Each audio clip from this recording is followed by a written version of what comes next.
Okay, so in this first talk, I'm just going to, I think, mainly set up the other talks to make sure that we all have seen global signals and just kind of have a common base to talk from. So in this first video, these are single scans. I'm just showing you a way that I've been looking at scans that I find useful. These are from the Utah side of the Abide data set. The scans are, I think, 8 minutes long. Time is on the x-axis. Up at the top in red, there's a set of traces. These are head motion traces derived from the realignment parameters.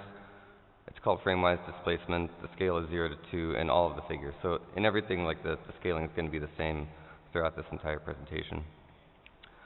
In the grayscale images below, those are all, that's like a flattened out scan. All of the voxels within the brain have been selected by free surfer segmentations. All the gray matter is above the horizontal green line, all the white matter is below the horizontal green line. And signal decreases are in black, signal increases are in white. And there's two frames here. One is the actual data off the scanner, and the second one is having blurred it gently with like a 6 millimeter full width half max blur, just to get rid of some of the thermal noise that's in the image. And what I hope you can see is that there are vertical stripes in most or all of these images. They're often black, sometimes they're white. Those are global signals. So we're here to talk about global signals, and that's both simple in some senses and pretty complicated in others. Practically, those black and white bands are global signals. More formally, historically, the global signal is simply the average signal over the brain. That's a very easy definition. There are a variety of like secondary definitions, for example, the mean gray matter signal or the first principal component, and there's many others. Many of these are nominally different but practically the same, like almost a rounding errors in some cases. So when you're seeing these kinds of things in the literature, you can usually think of these things as nearly synonymous. But a useful, if vague, definition is that a global signal is something in your time series with enough prevalence over voxels and or enough amplitude that it can affect the mean time series. Some corollaries, there are many corollaries to that, but one is that there can be multiple somethings, multiple kinds of global signals. And these causes may have distinct and overlapping causes and correlates. So in the course of just the next 10 minutes or so, I'm going to show you some global signals and some of the causes and correlates of them. So one thing that we know is that motion can cause global signals, especially when motions are very big. This image here on the left side from Ted Satterthwaite's work, I don't seem to have a mouse.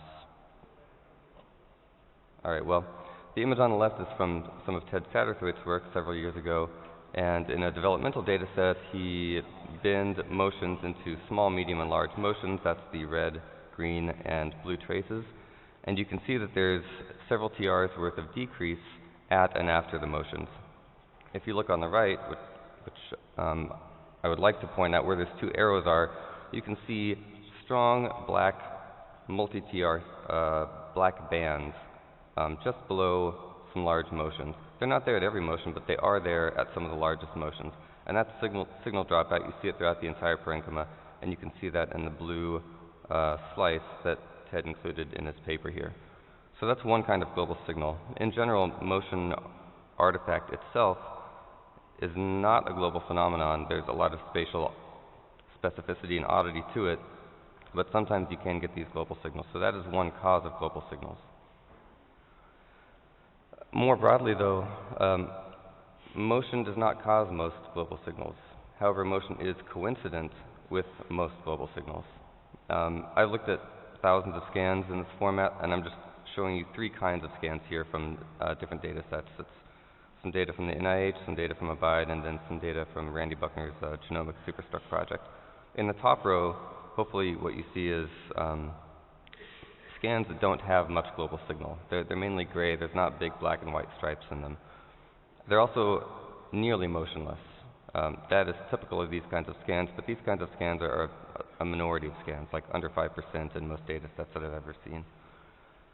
If you look at the next row, the head is again quite still. So there's not much motion or motion artifact in these scans, but there's plainly a lot of global signal in these scans. So you can see that that kind of global signal is not caused by motion. These scans are also not that common. The scans at the bottom are the most common in my experience by far, and here you see plain global signals, and you also see time-locked, usually slightly before the global signal, motion spikes. Okay, so this set of scans, or like arbitrary other scans that could have shown the same thing, illustrate that motion is coincident with certain kinds of global signals, but it's not causing them. And I'll just assert, and I think it's plain to anybody who studies these things, that the kinds of signals that we're seeing in these lower gray plots are the most prevalent kinds of global signals in the scans. So those kinds of global signals are caused, so far I've shown you that motion causes some global signals, that motion is coincident with other kinds of global signals, and some of these other global signals are due to respiratory changes. So this is a scan from the Human Connectome project, and the blue trace going across the top is a respiratory bellows, like an elastic band around the abdomen that lets you know if somebody breathes deeply or stopped breathing or something like that. And for most of the scan, there's just tidal breathing, just in, out, in, out, in, out. But there are 3 points with those orange arrows where deep breaths were taken, and it's easy to see, looking directly below and just after those deep breaths, that you have about 30 seconds of signal modulation, like a big prominent black band in those time series. So that is a respiratory-caused global signal. There are thousands of these in the connectome scans. It's easy to find them. The large majority of people show them, and all of you are going to be sighing just physiologically throughout these talks. Even if you're not bored, you're still going to sigh because all of us do that. So these deep breaths are really common phenomena in MRI scans. And you can see here that motion is coincident with all of these deep breaths that I've chosen. And these aren't like specially selected for this. That's just usually what happens.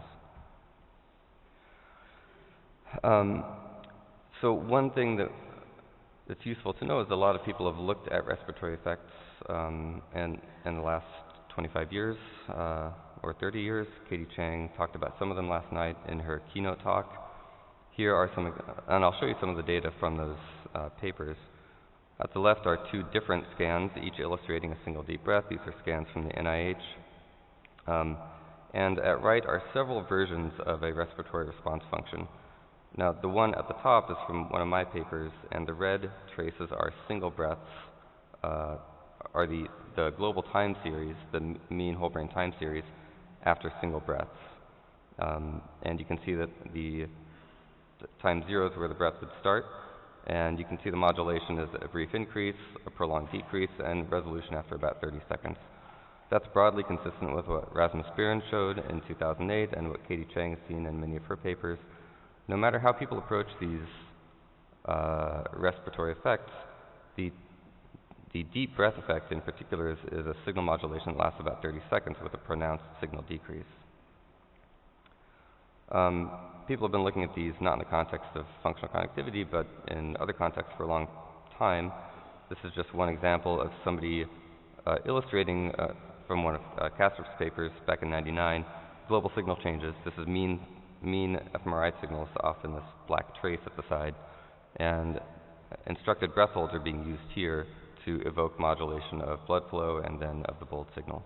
And you can see that the periodicity of the mean signal changes matches the periodicity of the breath holds very nicely.